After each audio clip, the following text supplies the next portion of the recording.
also clearly define the constraints that are generated during the requirements engineering process. That means I'll give an example.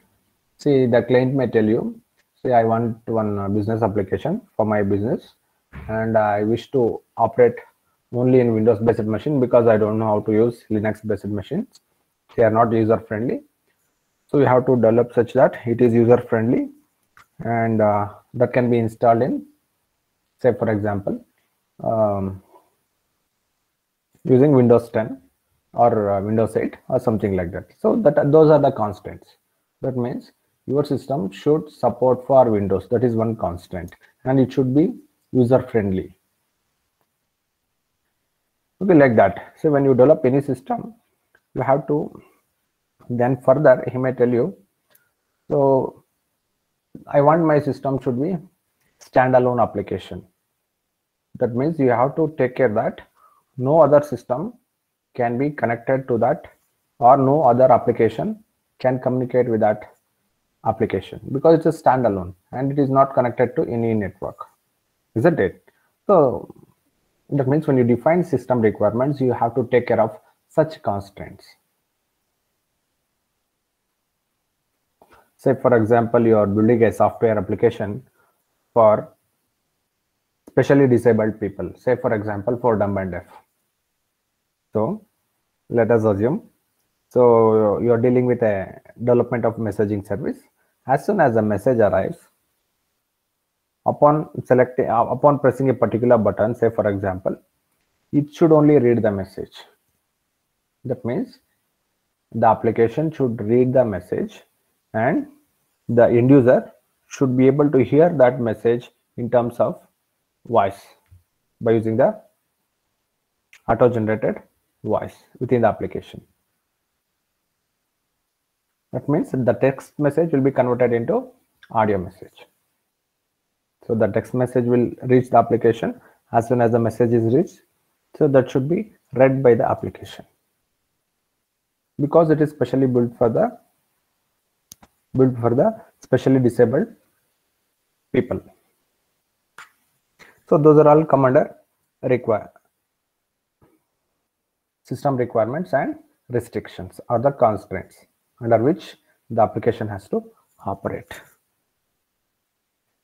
So the requirements, the takeaway from this slide is the requirements engineering is all about establishing, means documenting what are the functionalities or the services that are to be implemented and under what conditions or the constraints the system has to work. You need to document those things. That is called requirements engineering in brief. And let us see what is requirement actually. Say for example, you are maintaining one grocery shop. So you want to maintain the stock. That is the first and the foremost thing. Okay, how much stock has come in and how much stock is going out of the shop. So you want to maintain that inventory details. Then transactions. Okay, so while purchasing the items, how much you have paid, then what is your MRP, then at what price you are selling, and what type of items you are selling, okay, and what is the profit margin. So you want to track all those things. So to track all those things, you need one comprehensive software which will do all those things, isn't it? So that is the requirement. That is called as a requirement. So why you want the software? First of all, so to track all these things. So that becomes the requirement. Now that requirement will be converted into user requirement first, then user requirement will be converted into, see, user requirement is like just like an abstract statement. It just looks like an abstract statement. As if we convert that into system requirements, it will give you more detail. It will give actually more details to the developers about what is to be developed. It may range from high level. What is requirement means? It may range from a high level abstract statement of a service or a system constant to a detailed mathematical functional specification. See, there are so many ways in which you can document the requirement. Most of the times, the most commonly used approach is, it's a high level abstract statement. In the next coming slide, I'll show you the example also. So it can be a high level abstract statement, one general statement, or a system constraint to a detailed mathematical functional specification, or it may be a detailed mathematical specification also. You know, right? We do mathematical modeling and we can document the requirements using mathematics also, using mathematical notations and symbols. This is inevitable as requirements may serve as a dual function. Maybe the basis for a bid for a contract, therefore must be open to interpretation. Maybe the basis for the contract itself, therefore must be defined in detail. Both these statements may be called requirements. Look at here, what is the need for requirements? This is inevitable as requirements may serve a dual function. So what is the dual function? Maybe the basis for a bid for a contract. That means, say for example, one company is giving an advertisement. I think you have seen open tenders in newspapers. Have you seen open tenders in newspapers? It will be given as ad, tender notification. Students, have you observed this in newspaper? I want the reply. Yes, sir. Yes, sir. Yeah, in that they will be giving abstract information. So what the tender is all about. Say for example, so tender to build one network tower in a particular location. Okay, that's a high level statement. That is okay. That's an example for high level statements.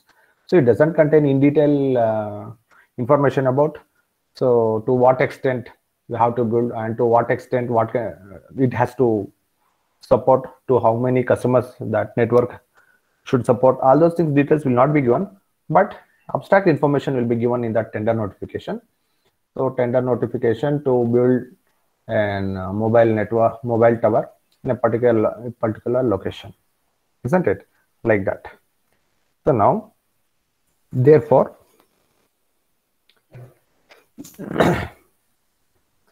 say for example, you will come to know that particular client is investigating with a lot of companies to give one software contract, and you know what is his requirements, isn't it? Then, so if at all you want to bid for that contract, what you have to do? You have to estimate, isn't it? So you have to estimate, okay, what could be the budget, to what bid amount I should quote, all those things. So now you need some basis to prepare that bid. What is that requirements? At least you should know some abstract information about what you are going to develop or what is the requirements of that client. So maybe the basis for a bid for a contract, therefore must be open to interpretation, isn't it? So you have to interpret. So if this is a requirement, so I may have to use these many technologies and tools, and this much of manpower I may have to use for this project, and some other costs will also incur. So totally, okay, they'll come up with some budget. So before bidding, they'll do something called as the feasibility check or the feasibility analysis. So as part of that feasibility analysis, there are so many things like technical feasibility, which will tell, so technically whether that project can be developed or not. If at all we want to develop, whether we have the resources or not, technical resources, or whether we need to hire. Is it possible to hire? That is technical feasibility. Then operational feasibility means 100% implementation. So whenever they take up any project, any company, they want to implement 100%. It is not like implement 95%, implement 90%, not like that. So if everything can be implemented 100%, that is called operational feasibility. Then financial feasibility, that is, we call it as economic feasibility. Economic feasibility means so within this budget, whether I can finish it or not. Okay. At the same time, they cannot quote too much price also. What happens if they quote too much of price? So obviously there will be some other companies who will be quoting less, and they may get the contract. So as part of economic feasibility, they have to decide, so what profit margin we need. Okay, say for example, if I need Say for example, let us assume 1 crore is the amount I may have to spend as a company, I may have to spend to develop this project. And if I want at least 20% profit margin, so then it should be 1 crore plus 20 lakhs. Okay, that is called economic feasibility. Okay, and say for example, you'll get a hint, okay, that one of your rival company is going to quote for 1 crore 10 lakhs. So then you'll come to know that so minimum I need to spend 1 crore, then another 10 lakh will be the profit. Okay, is it okay for me? Okay, if it is okay, then the bid amount can be fixed at 1 crore 10 lakhs. So therefore, to apply for the contract, bidding, requirements analysis is used as a basis to take the decision. So it serves as a basis to apply for the bid. Then maybe the basis for contract itself. Okay, now see, before taking any decision, so we need to have some basis. So say for example, many times when you take some decision, so maybe your parents or your teacher may ask, so why you took this decision? What is the basis for your decision? Isn't it? Similarly, so if you ask me what is the basis for applying for the contract, is always the requirements. So once you know what is the requirements, and if you have the confidence that yes, that can be implemented with greater ease and with this much specified budget, so that gives more clarity for you to apply for the contract. You can apply for the bid. So both these statements may be called requirements.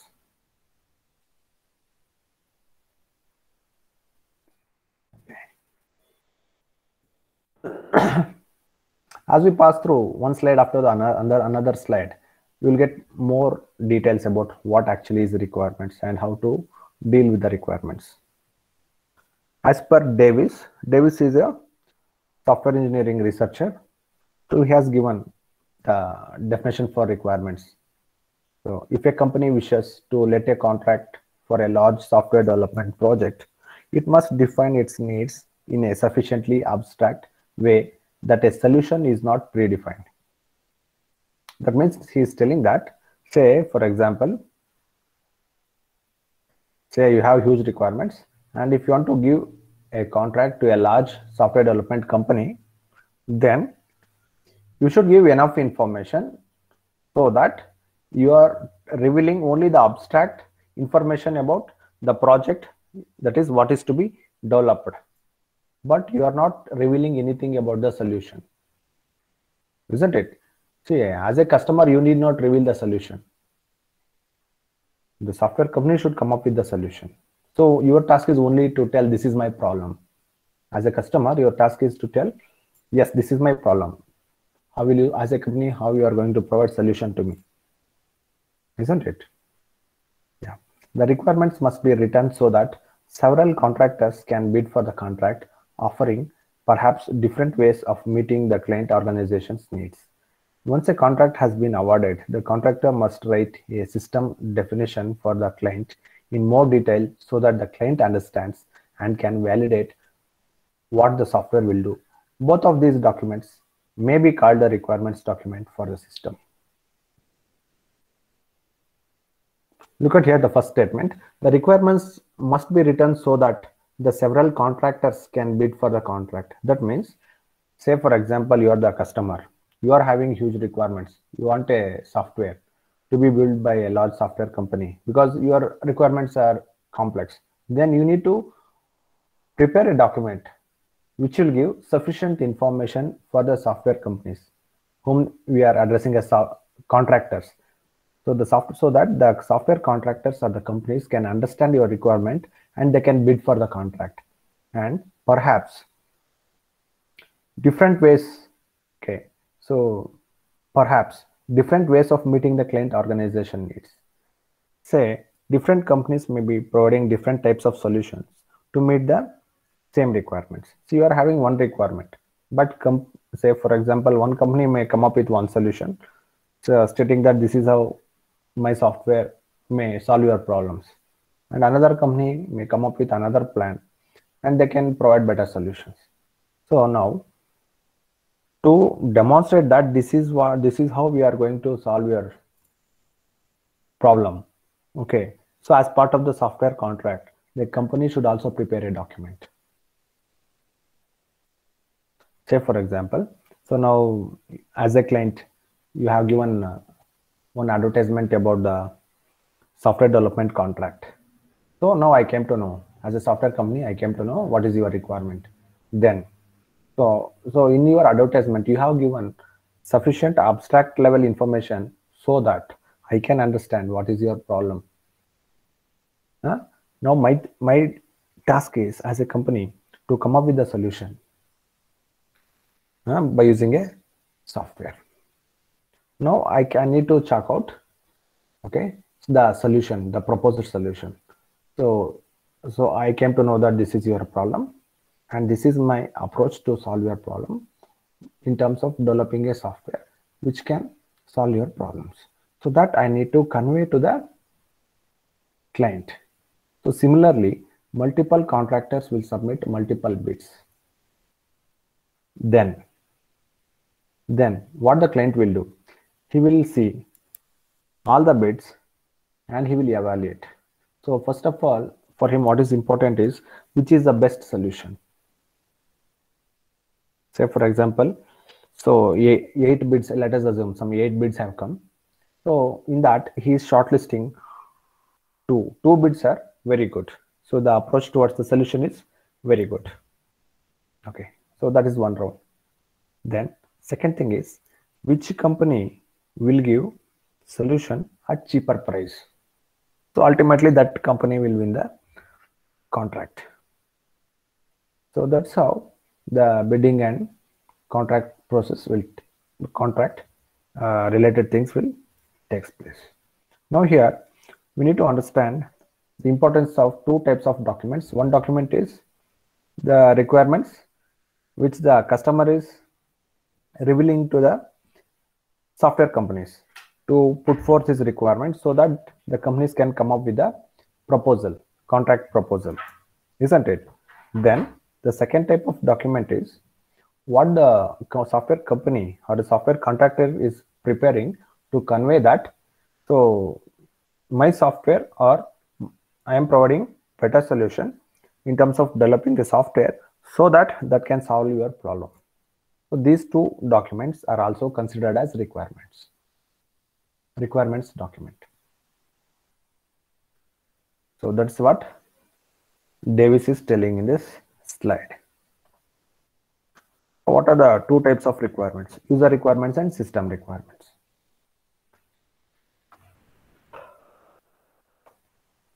There are two types of requirements: user requirements and system requirements. User requirements are the statements in natural language plus diagrams of the services the system provides and its operational constraints written for customers.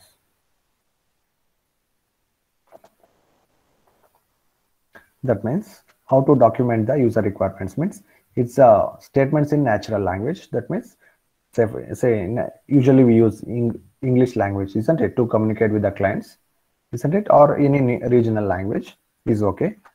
So it's any natural language supported by the diagrams of services. Say for example, if you are providing any services, so you have to draw some diagrams to show that what are the components you are going to develop and how they are linked together so that it will provide a solution to the client. So that is called user requirements. Then students, 1 minute.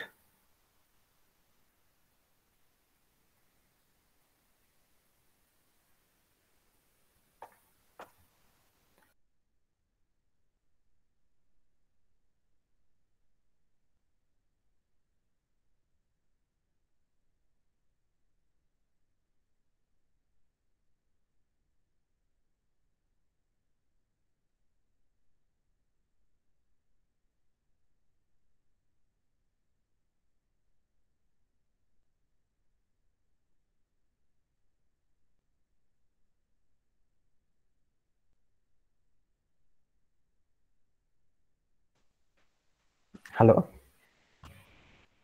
Yes, students, I'm back. User requirements are the statements in natural language plus supported by diagrams of services the system provides and its operational constants written for the customer. That means through this definition, we'll come to know that the user requirements are always written by the software company to convince the customer. So what he'll be writing? He'll be writing the requirements using natural language, like suppose English, for example, and he'll be writing few diagrams to show what are the major components that he is going to develop and how it is going to solve the problem of the customer. Then at the same time, he will also write the constraints under which the software will work, so that gives more clarity to the customer to understand how the company is going to develop the software and what are the major components that is going to develop, so that it will solve our problem. Then let us see what is system requirements. A system requirement means a structured document setting out detailed descriptions of the system's functions, services, and operational constants. Then defines what should be implemented. So maybe a part of a contract between client and contractor.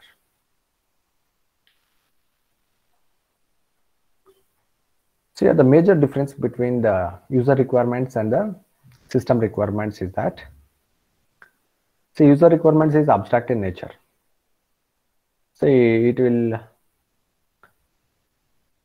will contain the requirements in the natural language plus associated diagrams. So not in detail diagrams, high level diagrams which will depict so what are the major components of the system and abstract information about the constants under which the system is going to work. Whereas in case of system requirements, it is the in detail requirements, in detail descriptions of the system functions, means like what are all the functionalities and services provided by the, say for example, if I consider the example of grocery shop, okay, the in detail information means, so say for example, to maintain the inventory, you can create different verticals, isn't it? Like plastics, groceries, under groceries like staples, oils, and so on, so that you can maintain the document. And when it comes to pricing, so you can fix the price of each item by using the dashboard facility. By using the dashboard facility, the customer can edit and fix the price of each of the component. So then for accountability, okay, so you can provide the dashboard facility using which, so whatever the item that is present inside the shop, okay, the units, number of units available can be seen, isn't it? So that is in detail requirements. Defines what should be implemented, so maybe part of a contract between client and contractor. And this system requirements will also tell, so what are all the functionalities that will be provided as part of the software and how it will function, and what are the constraints to use those functionalities. Okay, that may be software related constraints or hardware related constant. So say for example, what kind of system configuration you need to have to use that application, and what additional software you may have to use so that can be installed in your system. Then how it is going to function. So it contains detailed information about everything with respect to the software. That is called system requirements. Now, so instead of telling it orally, just if I show this example, actually that makes a lot of sense. So look at the example of mental healthcare system. For the mental healthcare system, what we had as a case study in the module 1. So for that, here they have given the user requirements and system requirements. So user requirements is only one statement. Look at here. The ment care means mental health care system. The ment care system shall generate monthly management reports showing the cost of drugs prescribed by each clinic during that month.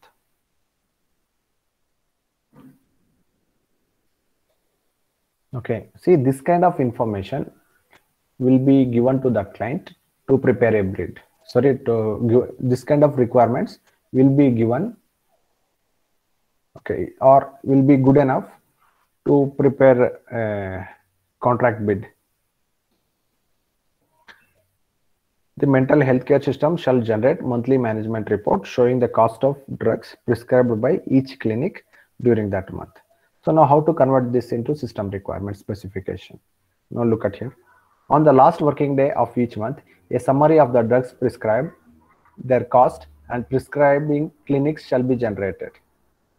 Okay, so preparing the report means it includes so many small processes. So one such small process is on the last working day of the each month, because until you reach last day of the month, you cannot compute the overall sales, isn't it? So you prepare a summary of drugs prescribed, their cost, and what are the clinics prescribing those drugs shall be generated.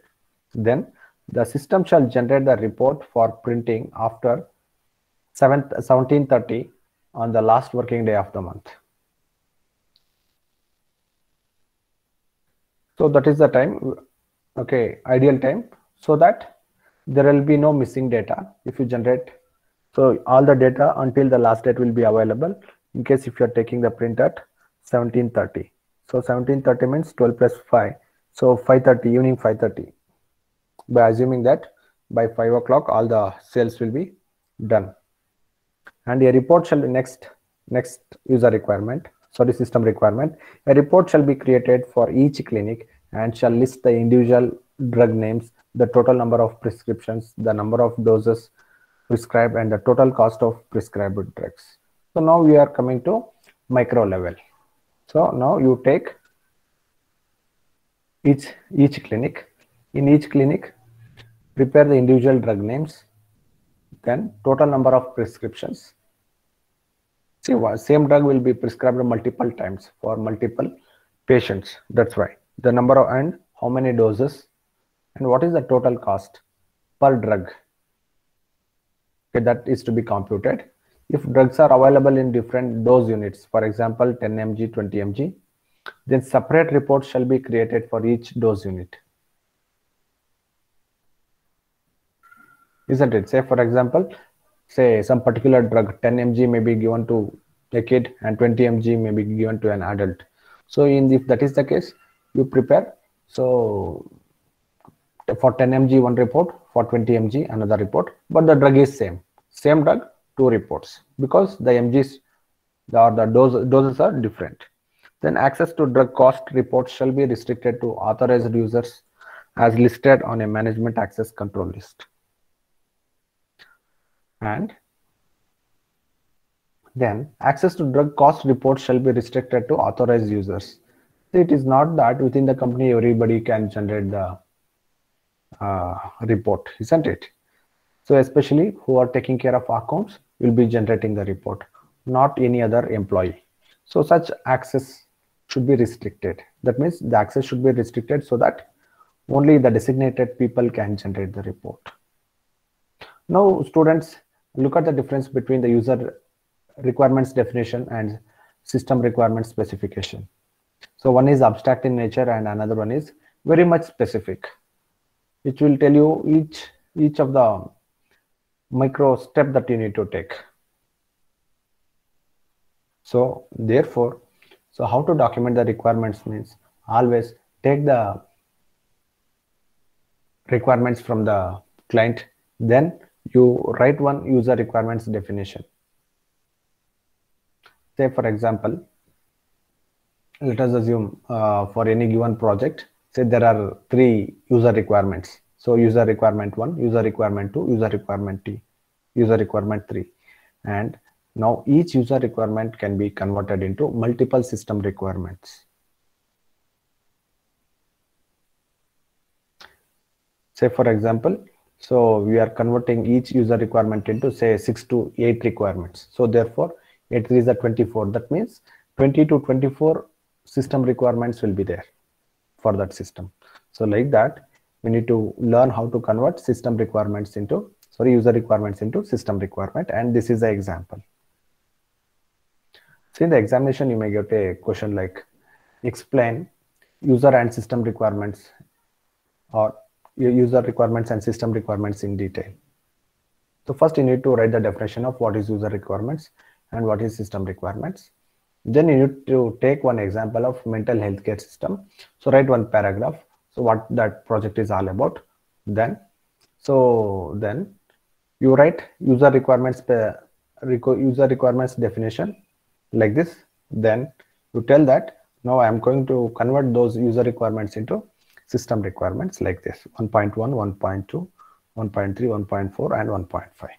So that becomes one complete answer. So if you get a question like that, so you need to answer first the definitions, then example, case study. So you have to write one paragraph about the case study. So what is that mental health care system? What for it is? You write one. So that looks like a user story, isn't it? Then from that, you write user requirements definition, then system requirement specification. So that will become one complete answer.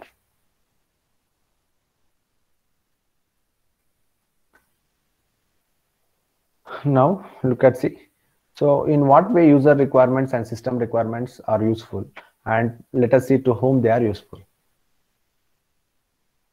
Okay, so through this slide we came to know, so once the customer tells us what is his requirement, so now this is how we need to prepare user requirements and system requirements. Now you may be thinking, what is the use, why we need to prepare those requirements, and for whom these documents will be useful. So the answer is the next slide. So this slide will give you an idea about to whom we need system requirements and to whom system requirements will be helpful. So first of all, user requirements, that will be helpful for the client managers. So client managers means those are the people actually who will interact with the client continuously. They will be in touch, and they are responsible for doing any modifications to the requirements document, because as the time progresses, the customer will always come up with new set of requirements. So therefore such changes will be done by client managers, and that will be intimated to the development teams. Then system end users. See, end users means actually the software, the users of the software, they are called as end users. Then client engineers. So that is useful for client engineers. So the meaning of client engineer, see, many times, as I told, say especially while talking about user acceptance test, see, sometimes the client himself may prepare some certain test cases, and that may be given to you, that means to the testing team, to test and to give the test report. So now then who will prepare the test cases? An engineer from the client side. So he's called as a client engineer. So user requirements are useful for client engineers also, and the contract managers. The people, say for example, the person who is evaluating all the contracts on client behalf, he is called as a contract manager. So then contractor managers, then system architects. The system architect is one who will prepare the architecture of the system, and he's the person actually who will be having a lot of expertise and experience in developing similar type of projects. So that means it is useful to prepare the architecture diagram for the system architect. Then similarly, now let us see for whom system requirements are useful. It is useful for system end users. See, if the system end users look at the system requirements, they will come to know, so what are all the functionalities and services provided by this software, and what are the constraints under which the software will work. So in that sense, it is useful for the system end users. Then once again for the client engineers, okay, to understand whether the requirements are completely documented or not, and how to prepare test cases before accepting this software. So that is very much essential for client engineers. Then system architects. See, system architect, what he does, see, first he prepares the system architecture and he will come up with a framework. So what framework is to be used to develop this project? Say, for example, whether Java J2EE framework is good enough or .NET framework should be used, because he has to think about operational feasibility, because operational feasibility is one thing where we see 100% implementation of the requirements. Okay, for system architect and project manager. Okay, actually they can add project manager also here. So project manager is nothing but the system. So here, so in some companies, if there is no system architect, so we call them as project manager. So project manager will be there. So for him also it is very much essential. By looking at the architecture, he will decide. So if I want to implement this 100%, so what framework I need to select and what tools I need to select. Say for example, if you take the example of J2EE, to deal with the database, you have JDBC also and you have Hibernate also. So Hibernate is the modern thing, and which is built upon JDBC, ODBC bridge, and JDBC, ODBC is a very basic thing which is old. So there is a trade-off which one to select. So such decisions can be taken. So by looking at the system requirements document. Then software developers. So obviously, so who is the person who is very much extensively depending upon this software requirements, system requirements, is actually the software developers and the testing team. So the software developers will come to know so what is to be implemented and what are the constraints, so that they can implement it efficiently to the fullest extent. So, and one more, actually they have to include one more thing here, that is test engineers. Okay, they are considering even test engineers as software developers. Hence that, okay, that thing is not specified here. Actually that is very much useful for the test engineers also. System requirements are very much essential for the test engineers. Without having system requirements, actually they cannot prepare the test cases. The basis for preparing the test cases is actually the SRS document. When I say SRS document, system requirements are part of SRS document.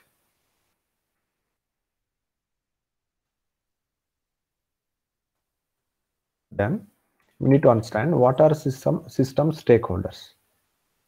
Any person or organization who is affected by the system in some way, and so who has a legitimate interest.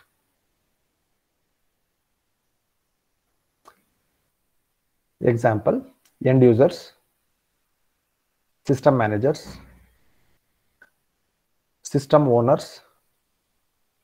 See, here you need to understand what is system owners. See, all the members of the project team are called as system owners.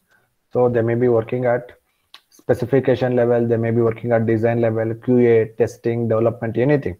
They are system owners. And the external stakeholders. So here the external stakeholders means the people, external people who are having minimal impact on this project. They are called as external stakeholders. Say for example, so let us assume, so I am giving one contract for developing a website for a college, isn't it? So it's a website for the college. Now if you ask me, who are all the stakeholders? Students, can you answer me? The project is, now tell me, who are all the stakeholders of the college website? Student? Website management. Website. Yes.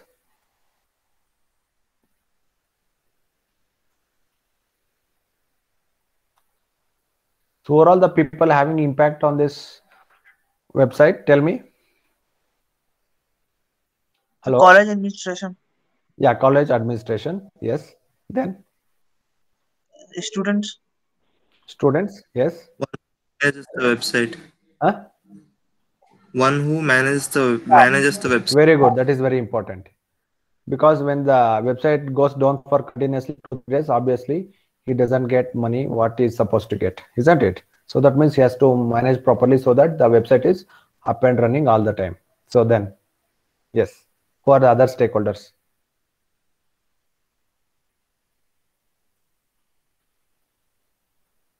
Parents. Whether parents are the stakeholders here? See, actually, most of the times it is the parents actually. So when the kid will go to his parents and he'll tell, I want to join BMSIT, I want to join RV college or something like that. So the parents will also go to that website and they will visit and they will check. So what kind of infrastructure is provided by a particular college? So what are the other facilities provided for the students in terms of like what are the other clubs available, so that will help for the overall development of the student within the campus. Then how is the campus placements and so many other things. So therefore parents are also the stakeholders. Then the public, isn't it? Say there are so many organizations which will give ratings to the colleges, and there are so many people which will do marketing for the colleges, isn't it? So therefore even the public, isn't it? Say for example, you are doing one survey about the engineering colleges inside Bangalore. So obviously you want to visit the website, isn't it? So those are all people are stakeholders. Then teachers. So teachers will use college portal, isn't it? Say many times they may want to update their information within the college portal. So therefore they will be using.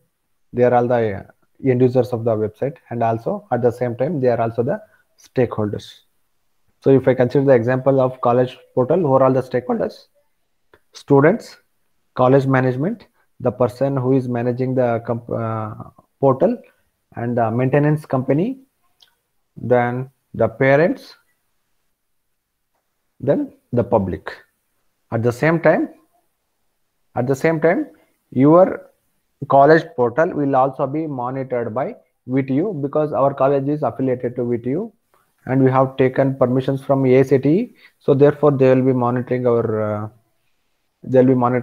website and UGC.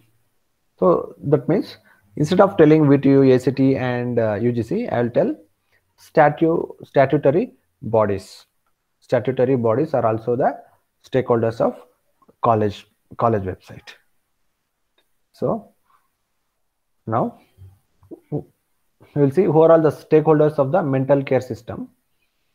Patients whose information is recorded in the system. That means patients are the stakeholders because their information is recorded in the mental care system. Then doctors. So whatever the prescriptions that is suggested by the doctor, that will be documented inside that, and doctors want to view the reports of the patient using the mental care system. So therefore doctor is also the stakeholder. Then nurses. So nurses want to follow the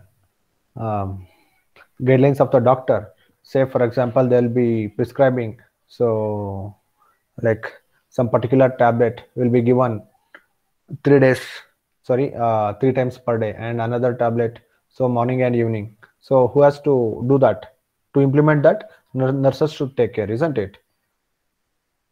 Then time to time to check the pulse rate, everything, such things will be monitored by the nurses, and so that information further has to be updated into mental care system.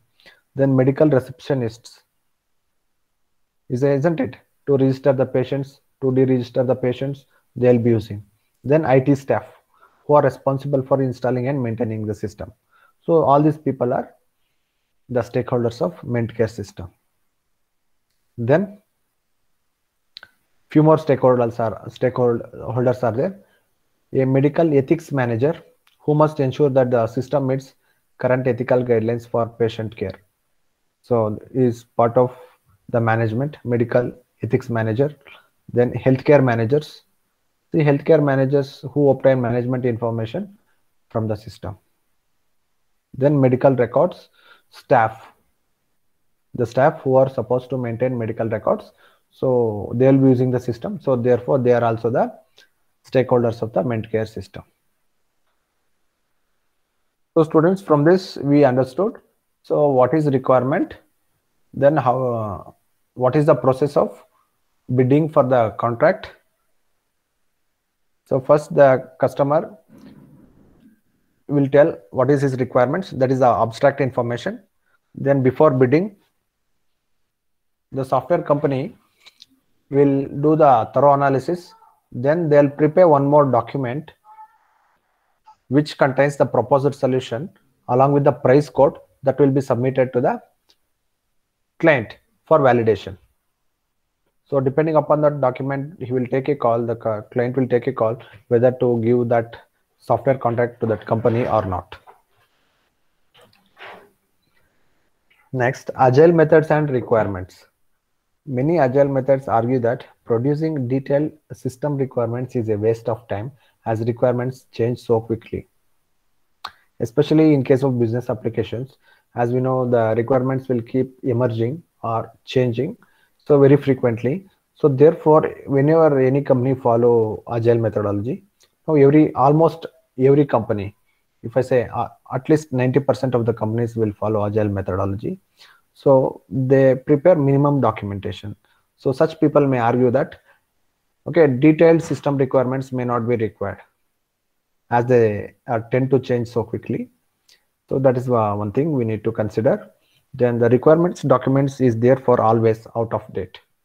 Especially in case of iterative development, requirements documents are always out of date because if the software delivery frequency is 1 month, that means in every month or once in a month the requirements document will get changed. So therefore it is out of date. Then agile methods usually use incremental requirements engineering and may express requirements as user stories. So that's what I told. In case of agile methodology, so whatever the information that we collect from the customer, that will be written as user stories or the scenarios. Further they'll be converted into task cards. Task cards are the one things which are used as the basis to develop the project schedule and the project budget. Then by using the task card, test cards will be prepared by the test engineers to validate the system. So therefore they prefer user stories rather than system requirements. And this is practical for business systems, but problematic for systems that require pre-delivery analysis. Example, critical systems or systems developed by several teams. I say if one project that is developed by several teams, if that is the case, that means we have a very big project and the development teams are distributed across geographical locations, then it becomes very difficult to achieve communication between the teams. In such cases, actually, we need more documentation. And to do pre-delivery analysis. So pre-delivery analysis means, say for example, so the software development is done and the testing is also finished. Now we are in a position to deliver the software to the customer. So if I say the system is ready, and that is the point where he will come and he will do acceptance testing. So before the client does the acceptance testing, we want to do the analysis to make sure that the requirements are 100% implemented. So when I say requirements, functional, non-functional, everything. So we need to analyze. So at that time, documentation is very much important to cross-verify.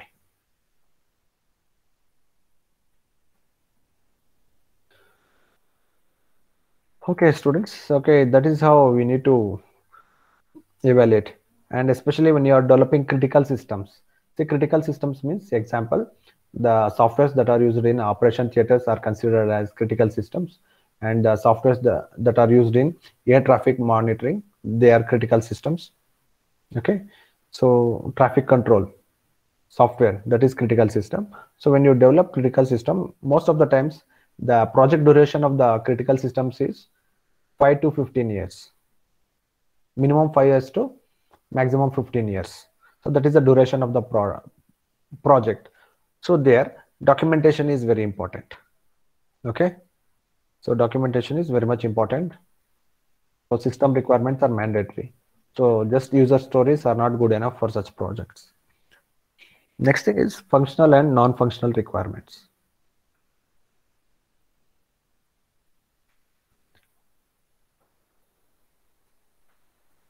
Students, let us see the basic definitions of functional requirements and non-functional requirements. Functional requirements: statements of services the system should provide, how the system should react to particular inputs, and how the system should behave in particular situations. Then may state what the system should not do. So that is called functional requirements. Say, for example, so if I take the example of grocery shop software, the software that can be used in grocery shop. Okay, so if I can say, so using that software I should be able to monitor the stock. Using that software I should be able to monitor the cash flow.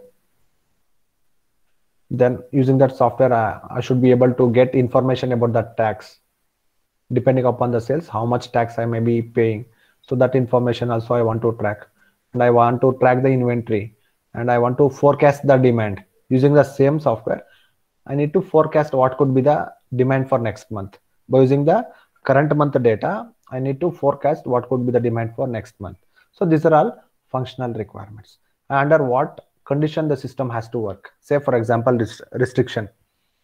Say for example, so I want to make sure that the system supports only Linux based operating systems, and only the root user should be able to access the system.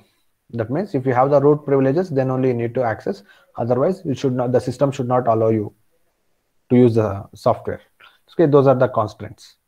Okay, then apart from whatever the functionalities I told, it should not provide any other services. See, when you consider any software, it is also important, so what it is also important to state what the system should not do, isn't it? Say system should not take any decision. Okay, system should not take any decision. So being the admin, you are supposed to take every decision. So that may be the condition, precondition. Then non-functional requirements. Those are all the constraints on the services or functions offered by the system, such as timing constraints, constraints on the development process, standards, etc. Often apply to the system as a whole rather than individual features of the services. So this second point is very important. Look at here, often applied to the system as a whole rather than individual features of the services. Students, now listen carefully. I'll tell you how to validate functional requirements and how to validate non-functional requirements. Say for example, I want to validate functional requirements. So what I will do? So say for example, college website. Okay. Say I want to validate the authentication, user authentication. So how to validate? So just I'll go to that particular web page. I'll provide valid input, valid username, valid password. So if it is upon submitting the OK button, if it is going to the home page, then I say yes, it is providing access to the valid user. Then if I type invalid credentials and if I click on OK, if it is blocking me, then that is fine. So that is how I can validate the functionality. Okay, at the same time, Say for example, how to download, how to validate download functionality. Say for example, so I want to download the results, semester results document. Say for example, a particular institution has uploaded its results document. So what are the results in the previous semester? Say if I want to download, so how to test that application? Just go to that web page, click on download button. So it should start downloading and it should download the document. If that is done, so that means I'm checking that functionality. So that is how we do functional testing. So we should know what is the input to be provided and what is the process to test. Okay, but non-functional requirements are not like that. So I'll give you first the examples of non-functional requirement: security, availability, reliability. What are these? These are non-functional requirements. So security is a non-functional requirement. So it often applies to the entire system as a whole rather than individual features or services. That means I can test the non-functional requirements only after completely implementing the system. When the complete system implementation is over, then only I can check whether the system meets non-functional requirements or not. So let it be availability. Availability means, say once you host the application, all the time it should be up and running. That is called availability. Then what is the reliability? Say for example, so you all know that when the VTU announces the results, semester results, so it will not open only.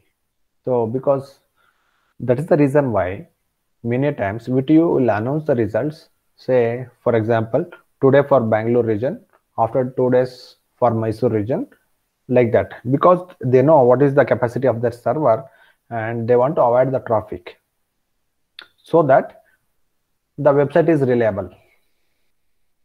If at all the system goes down, within no time or within very few, like within very less time, okay, once again it should be up and running. That is called reliability.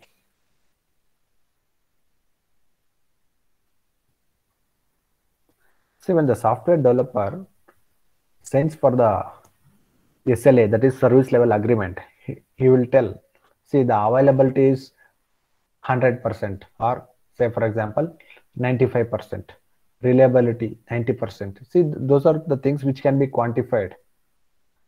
See, always non-functional requirements, they are not just the English like statements, they are the statements which should be quantified. Quantified means the software contractor should tell, I will provide 100% availability, I'll provide 100% reliability. If he violates those things, obviously the client will not pay the money. That is part of SLA, which we call as service level agreement. Then third type of requirements is domain requirements. Constraints on the system from the domain of operation. Say for example, if you want to prepare a software for a bank, first of all you need to have the banking knowledge. So what is that banking knowledge? Say you need to know what is credit debit. So, and you should have idea about how the SB account, savings bank account will work, how the current account will work, how the demat account will work, how the trading account will work. So such knowledge is called as domain knowledge. So therefore, for any given project, domain requirements are very, very essential. So before starting the development task, you need to empower your development team with domain knowledge. So that's why students, you need to observe. You can download some of the resumes of software engineers and you can see. So in that resume, they'll be quoting like, I have expertise in banking domain, I have expertise in retail domain, I have expertise in supply chain, I have expertise in telecom domain, because the domain knowledge is very much essential for any software engineer. Unless he possesses the domain knowledge, he cannot become a developer. So now what is the prerequisite? Before starting the project, in case the company should identify, the project manager should identify if there are any people who are not having domain knowledge, he need to provide training for them. You need to provide training for them so that they will gain domain knowledge. Then only they start working on the project. Students, anything you want to ask about functional requirements, non-functional requirements, and domain requirements? Hello? See, functional requirements are those which are individual features. Say, for example, implementing download option, that is one functionality. Implementing upload option, that is one functionality. Then implementing security through login credentials, that is one functionality. But when I say non-functional requirement, it can be measured only when the system is completely integrated. Otherwise, you cannot test non-functional requirements. And it also talks about the constraints on the services or functions. So example for the constraints, okay, say for example, only the employees of the organization should be able to use the system. That is one constraint which is part of non-functional requirement. See, and it is also a security feature.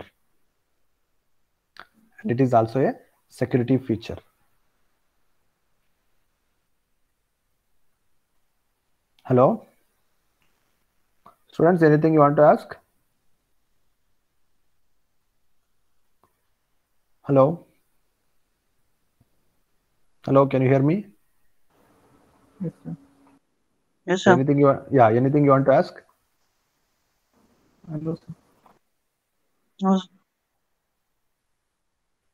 Okay, now let us see functional requirements in detail.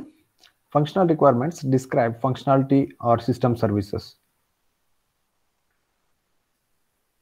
Depend on the type of software, expected users, and the type of system where the software is used. Functional user requirements may be high-level statements of what the system should do, and functional system requirements should describe the system services in detail. So functional requirements talks about only one thing. So what you are going to implement and how you are going to implement and what are the constraints under which the system is going to work. Okay. Plus at the end, it is also very important to describe what are the limitations of your software and what the system should not do. That is also part of functional requirements.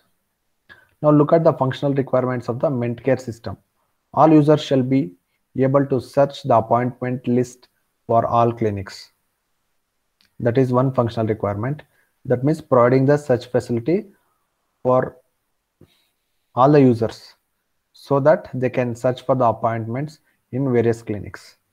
Then the system shall generate each day for each clinic a list of patients who are expected to attend appointments that day. That is one functional requirement. Each clinic should prepare a list of patients who are expected to attend appointments. That means if they have booked for appointment, that list has to be shown in each of the clinic. Then each staff member using the system shall be uniquely identified by his or her 8-digit employee number. That means each staff member who will use the system, Mentcare system, should have 8-digit identification code. So that is the example for functional requirements. Requirements imprecision. Problems arise when functional requirements are not precisely stated. See, when the functional requirements are not precisely stated, so the implementation becomes very difficult. That becomes incomplete. And such things will be highlighted during software testing. Then ambiguous requirements may be interpreted in different ways by developers and users. See, when there is ambiguity, you have to provide in detail requirements related information.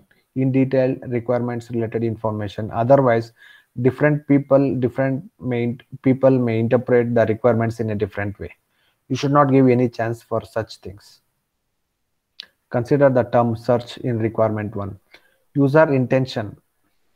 Search for patient name across all appointments in all clinics. See, intention of the user is to search for a patient name across all appointments in all clinics. What is the developer intention? How the developer will interpret the same thing. Search for a patient name in an individual clinic. User chooses clinic, then search. See here itself, see that's why, see how the search will be interpreted by user and how the search will be interpreted by developer. Both are, see both people are interpreting it in two different ways. So therefore it is very much essential to write it in detail, so that there exists no complexity or no confusion. Then students, I think you may be getting one question. Say in case of agile methodology, just you will be having the user stories, there will be no detailed information, but still how the project will be successful. Okay, that is more important. See, customer involvement is one of the principle of agile. So therefore there will be one client representative or the client himself who is part of the development team.